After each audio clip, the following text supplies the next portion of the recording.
Howdy, everybody. Howdy, howdy, howdy. So, I don't know if you guys caught me. I got to figure out how to stream to both. I think I can do um, TikTok like kind of seamlessly in my restream, which I already use for YouTube, but I was not able to figure it out for today, so I was just on YouTube. I wanted to come on and do something just to, shout out my OGs that follow me on YouTube. Obviously, I'm going to keep streaming on YouTube. I'm not going to stop that. I did post an announcement, so hopefully anyone that really, really wanted to catch the show was able to. So appreciate that. But I'll spend some time over here and we can see if anyone wants to jump in or whatever. Let's see. Oh, this is going to be good. Yeah, I wanted to make a video about this.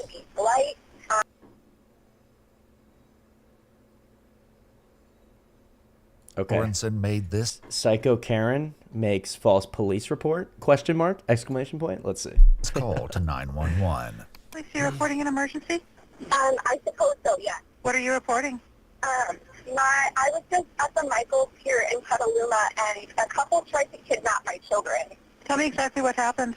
We pulled into Michaels, we're getting out of the car, and a couple was parked in front of us. They followed us into the store, followed us throughout the store, followed us through checkout. We're on the phone right behind us. I heard them making comments about my children's hair color and eyes, and I thought it was just to be polite. I walk out to my car. There's a large white van. There were two people who did this? Yes, it was a couple, but then there was a third person that was in the white van. Let me get your name and phone number. Okay, my name is Katie Sorensen.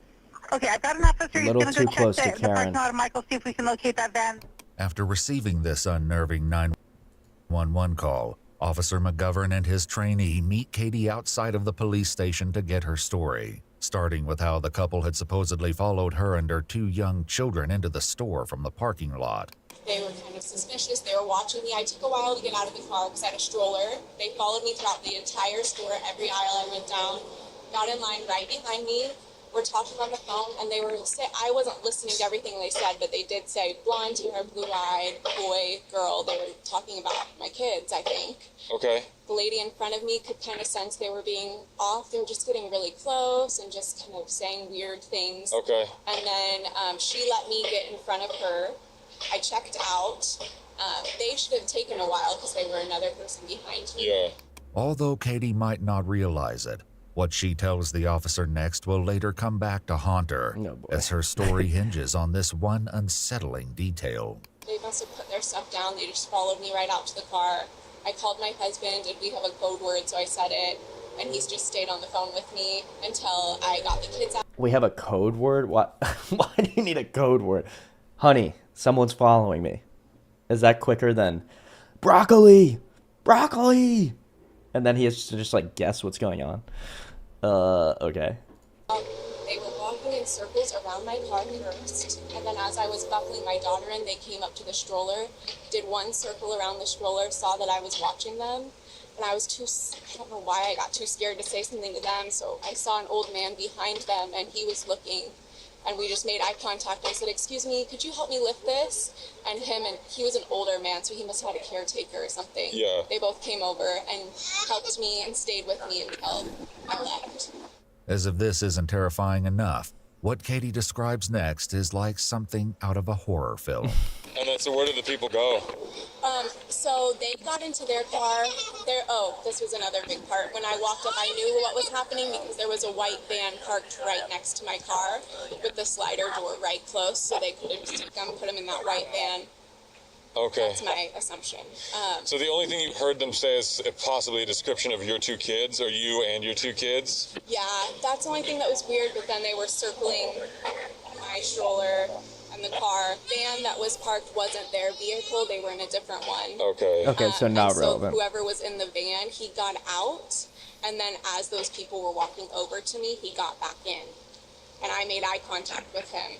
And he was the guy with the rimmed glasses that you described? So outside of proximity, did they communicate with each other? Or are you just assuming they were? I'm just assuming they were. When asked for a description of the couple's car, Katie tells the officer that she couldn't make out much due to the glare of the sun. However, she was able to see that it was a 4-door compact vehicle that was dark in color. Katie was, however, able to get a good look at the couple. If you were presented photos of any of these people, would you be able to recognize them? Yes. Just because I was looking at them, because I was trying to disregard my feelings and try to make conversation. Maybe I was just being crazy, so I kept looking right up. You were being crazy. That was surprisingly prescient of Katie Sorensen. Yeah, you're being a little crazy, I think it's fair to say. Them to see if they would talk to me, and they wouldn't make eye contact. What were the descriptions of the two females? Were the two ladies? No, it was a male and a female. Were the two people following you? The male and the female were two people following Okay, me. yeah, so what the best description you can recall? The male he had darker skin tone, maybe Hispanic, wearing a black hoodie that said Black Lives Matters and had like graffiti all around it. The mask he was wearing was one of those heebie-jeebies. I didn't feel good, but I thought I was judging a book by its cover. They were not like kind. That sounds bad, but they weren't clean-cut individuals. With a description of the couple now established, Officer McGovern searches for a possible motive. And they were on the phone with somebody This making is the best part. this. Is there any reason these random people that you're profiling at the grocery store would want to kidnap your children? Well, they are very hot. Well, my kids are very beautiful. Yeah, this woman's not a narcissist at all. This woman is not at all crazy. What kind of, kidnappers or whatever target the children while the mom is standing right there? I mean, you'd actually have to be completely retarded, I think. But anyway, well. He's nonverbal. Okay. But I mean, as far as someone like seeking out us, no. Has anything like this happened in the past? No. Okay. That's bizarre. And these people, well, you said they look rough looking, and your children are. This didn't seem like a recruiter or something for like a modeling agency. They weren't like Oh my God. two very attractive kids, and did anything. They would have said something to you most likely. They're just trying to take. Just try. Okay. As Katie continues to reveal more and more disturbing elements of her story, Officer McGovern tries to piece together some other key details. Obviously, the suspicious behavior is super weird. The fact that they circled your car, circled the stroller. Almost too weird to believe, weirdly. Is bizarre. I mean, I don't necessarily know if it meets the criteria of like attempted kidnapping. But I don't care to press. I'm not. I just want to make it people aware, so that it doesn't happen to someone else. Is all. Yeah, clearly, and that's why we have like 3 people circling the shopping centers over there. It's like, what the heck's going on? And then, again, associating the 2 different vehicles. That's just based on a hunch that you think they were associated. Yes. Yeah. Okay. All right, not a problem. But the gentleman in the van, aside from making eye contact with them, didn't appear to interact with anybody. I was so caught. I was on the phone with my husband, like just freaking out. Yeah. So I didn't really pay attention to that. I was just trying to get us safe in the car. What? They have. Yeah. What? I mean, and again, you guys obviously have your standard operating procedure. I've never heard of families having a safe word like that. Okay, I'm glad I'm not alone on that. Like, what is a safe word, and how is it simpler than just saying what's happening? What made you set that up? We listen to true crime podcasts. Okay. Which is silly, but we just always decided that if it was more of if you were in trouble, like yourself. So he didn't even know what I was talking about. Like, Yeah. He was like, wait, what's going on? Aren't you at Michael's? Yeah. And then I was like, I think someone's following us. Got it. And so. Okay. This is a case of mommy influencer, stay-at-home mom watches way too much true crime, thinks that her life is a true crime podcast always, perpetually, and invents a scenario to be the center of. I think that's pretty much exactly what's happening here. The interview comes to a close. Officer McGovern informs Katie of the next steps before they part ways. We'll keep looking for him, and again, we'll put a BOL out, most likely, I mean, it's a dark-colored compact with a possible male Hispanic, and then the description of a white female adult with red hair and a blue mask. Just to at least contact and sort it out, but again, criminally, it's going to be tough to string together what we got. So, okay, well, sorry that happened to you today. That's a very rare occurrence, especially since, I mean, you said there were a lot of people at Michael's. It's weird that they would have been that, forthcoming, so. It was very weird. And like I said, we listen to crime podcasts, so I try to, not go there, but it was that. Yeah. So, all right, I'll let you guys get out of here. All right, well, have a better day. We'll look for these people, okay? Okay, thank you so much. Not a problem. Okay. Yeah. On December 13th, 6 And there it days is. after speaking to Officer McGovern, Katie posts a 2-part video to Instagram recounting her petrifying experience that day. Soon, the videos go viral, receiving more than 4 million views. And Katie's follower count leaps from about 3,000 to over 80,000 followers in just one day.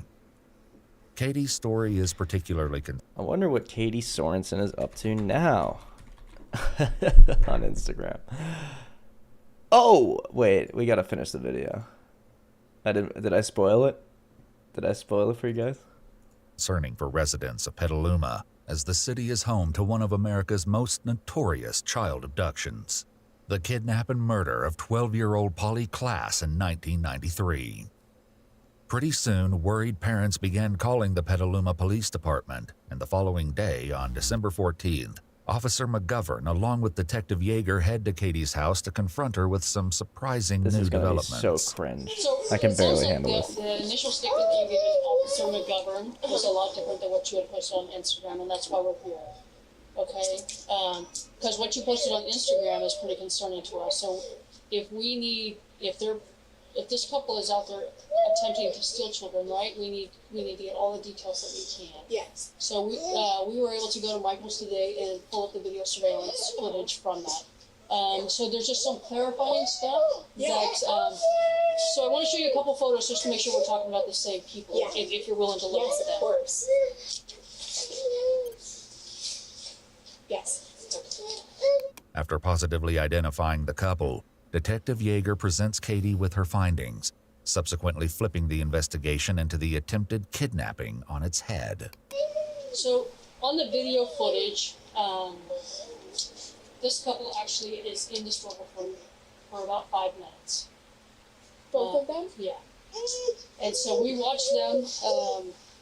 We watched them through on the video footage throughout the store, and they're not following.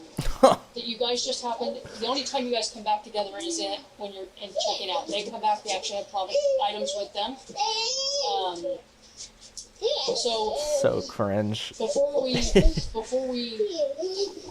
their photos out, right, to the media to be on the alert, I want to make sure that you're accurate, and I'm not disheartening what you're telling me. No. I just want to make sure that because what you're telling us and what we're seeing from the video surveillance, they don't match.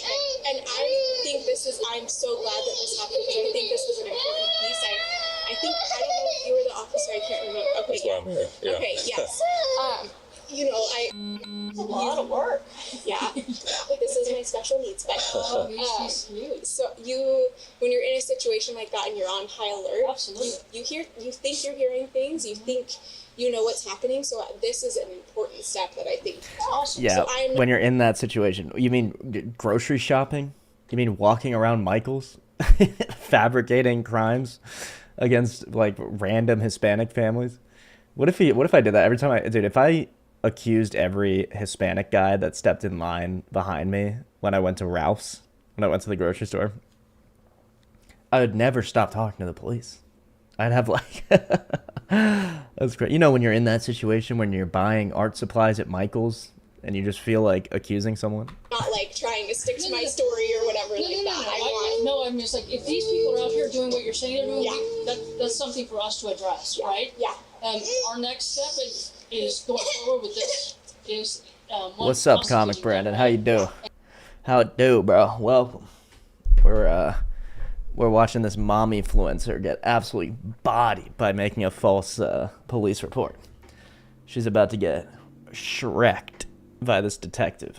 And two, making sure this doesn't happen again. At the same time, We need to make sure that, Oh yeah, dude. that these people. I talk to the police over nothing. If I see a lowrider in my community, I call the cops immediately. If I see dirt bikes on the road, cops are called instantly. That's because I am this lady. This lady is me. Are in fact the people that you saw, Yeah. and they're doing what you were saying that they did.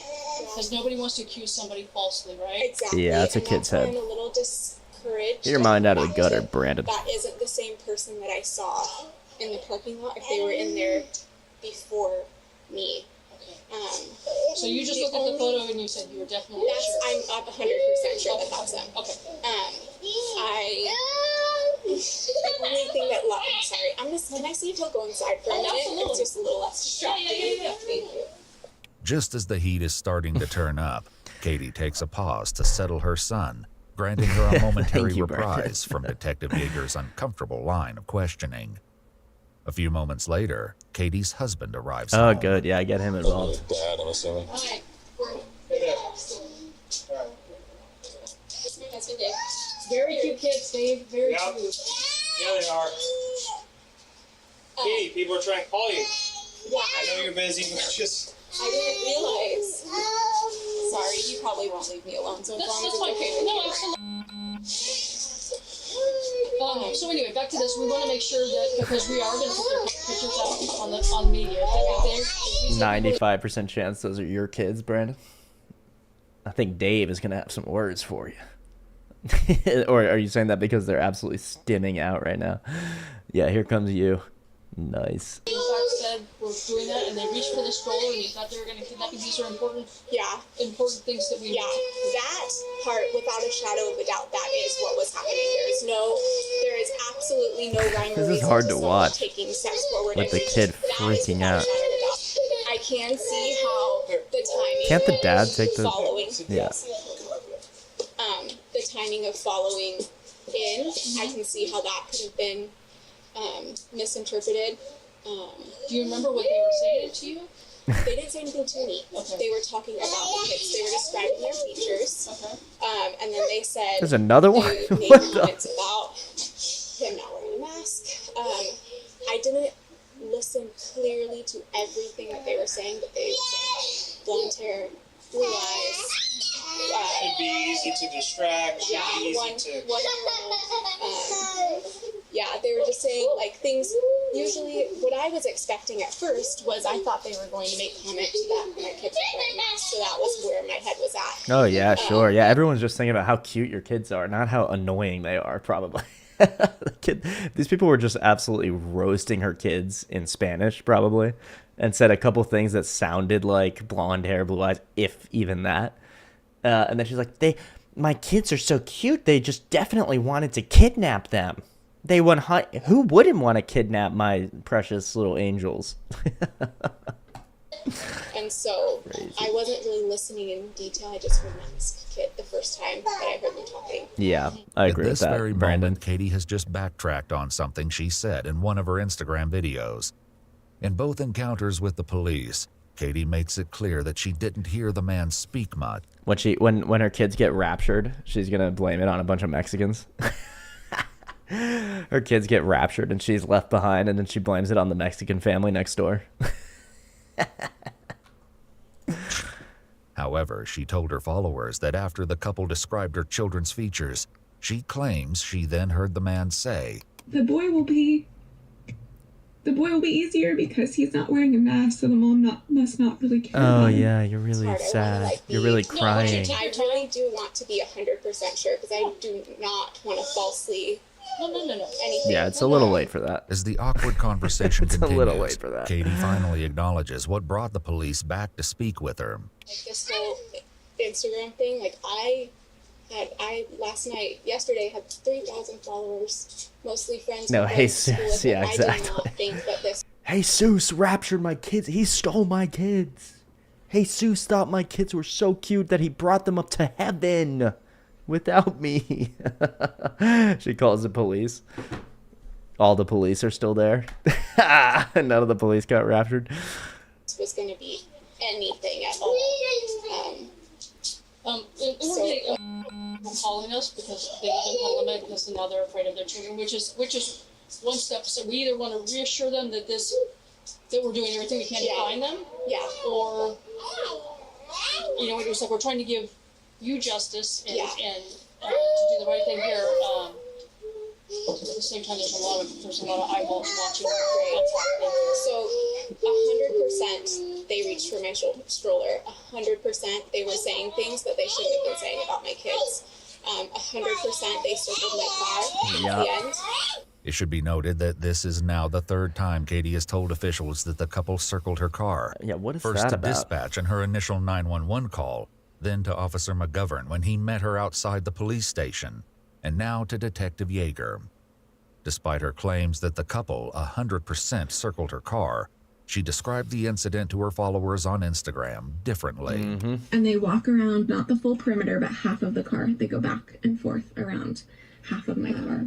They were parked closer to Michael's. They had no reason to go 3 cars beyond their own car to walk around my wife's car. Yeah, this dummy just accepting everything his wife said. Look how guilty she looks right here when her husband is repeating the lies that she told him.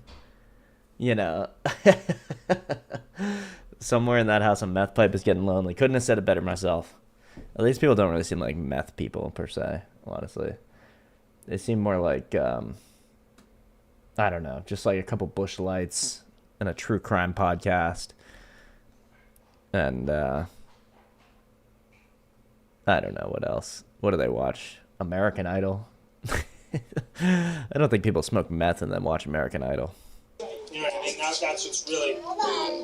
And that is of, like, I will testify, that is what happened.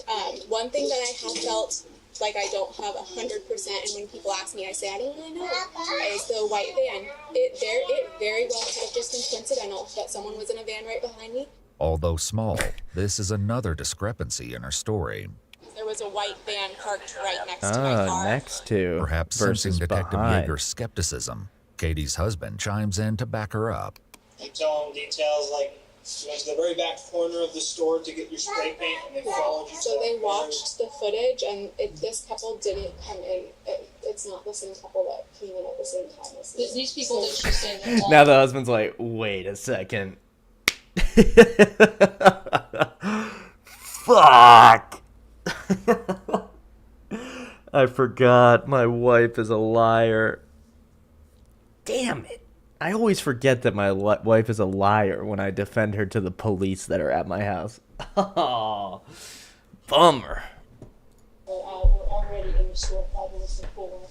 We watch them throughout the store, and they don't come on surveillance. They don't come anywhere near her until everybody's in line. And these people in line act out of it. So that's why we drove out. We're trying to call her to kind of clarify some of this. Yeah. I'm so sorry. That's the okay. kids, I really didn't have my phone, and I've been trying not to look at it because it's too much for me right now. Yeah. I don't. This is all our property, so Oh, okay. Yeah. So, would you recognize these two if you saw them again? If we were to do a photo lineup, would you recognize them again? Yeah. Okay. And willing to go forward with prosecution. That was not a very reassuring. That was I guess I have to. This is right when you're just like barely too deep into the lie. Like you're just deep enough into the lie that you have to keep going. Honestly, I think she should bow out at this point. I think she should say, you know what? Let's not. Maybe I messed up. I had an overactive imagination, and I'm a little racist, and I thought the Mexican family surely wanted my beautiful children. But no. This is where she goes, let's just watch that little head nod. This is such an important moment, and you're willing to go forward with the prosecution. Willing to go forward with prosecution. Look at that. All right, so what we're going to do is we're going to work with some people. We're going to put this out on some social media, see if some people can help us. And then Officer McGovern will contact you at a later date when we have a full lineup. Maybe you can come down to the station to view that. Okay. I don't want to misrepresent what has happened. I do think it's important for parents to be aware. but I don't Be aware of what? like, it makes me a little uneasy that you guys are getting blown up about this. I mean, I think it's important, but I don't want to, I guess I'm feeling doubt that I misremembered the story, and I don't want to misrepresent what happened and make it a bigger, I don't know. So for my personal, it's like if I am a victim of something like this, I would want to trust us, right? That we're going to do the right thing. Yeah. I would like to trust the police department that we're going to do the right thing. Yes. I don't know if, and this is just me, I don't know if I would want my stuff blasted over maybe. Yeah. I mean, I don't know how that makes you feel. It would make me feel uneasy. Yeah. But it definitely makes it harder for us to find them and prosecute them when it's everywhere. Yeah. It just does. It's kind of like, I don't need to say this, but the O.J. Simpson thing. It was so blasted everywhere, right? Yeah. They had a hard time finding a town that they could prosecute it. They could get 12 jurors that didn't know anything about it. Do you know what I mean? Yeah. So this doesn't help us when it goes out, when it gets blasted like this. I mean, yeah, that's what I don't want. I care more about them not doing this again. I care more. I care about more about these two random people not shopping at Michael's again than I care about justice. Yeah, literally. Okay, everyone wants to believe their kids have been stars on Epstein Island. True. I mean, that's every parent's wish, really. Every parent's dream. And, yeah, I mean, honestly, the cops probably will just find him and deport him, you know, but... Parents being more aware, but I don't think it's necessary for everybody to know all the details of everything. So I guess that was just, you answered my question, was to just keep that. I did turn off all the comments and accepted it anymore. After Detective Yeager Inside the store, and then upon exiting, they were also both together. It wasn't just the guy. And I know my Wi-Fi is bugging right now, so this is going to be the last thing we do. I just want to finish this. I want to see the repercussions of this lady, because it's crazy. He was carrying a phone the whole time he was in the store, so that's probably, I don't know why he would have changed his behavior in the parking lot, but that's what he was. And then when she left the store, she was carrying a bag of belongings. After this uncomfortable exchange has concluded, Detective Yeager gives Katie her card and leaves with Officer McGovern. In an effort to corroborate Katie's story, the Petaluma Police Department issued a press release which included a photograph of the couple, asking for anyone with information to come forward. The couple, later identified as Eddie and Sadie, were made aware of the accusations by their teenage daughter, whose friend recognized them in the photo. The two promptly agreed to an interview with police, and 3 days later, on December 17th, it was announced that Sadie and Eddie were officially and ordered to submit to warrantless search and seizure of her electronic devices. Hysterical. Okay. Fortunately, I think my internet is giving me a sign that it's time to go. It was a good stream. I'm going to post the TikTok stream on YouTube. Whoa, crazy. How's he going to do that? Okay, so that everyone can watch that. It was solid. There were some good debate moments. And I will catch you guys tomorrow. Probably back on YouTube like normal, but hopefully with better Wi-Fi. So peace, everybody. God bless you. Thank you, Comic Brandon, for asking about the stream. Appreciate you, or about the show. It's going well. I know, buddy. I know it's tough. My Wi-Fi is no good. I've already been streaming for 2 hours. So it's about time. All right. Peace, everyone. Keep an eye out. You can watch my other streams, but I know you like to interact. But everything gets posted. Everything's live. Everything's saved. So anyway, I'll be back tomorrow. Same time. Same place.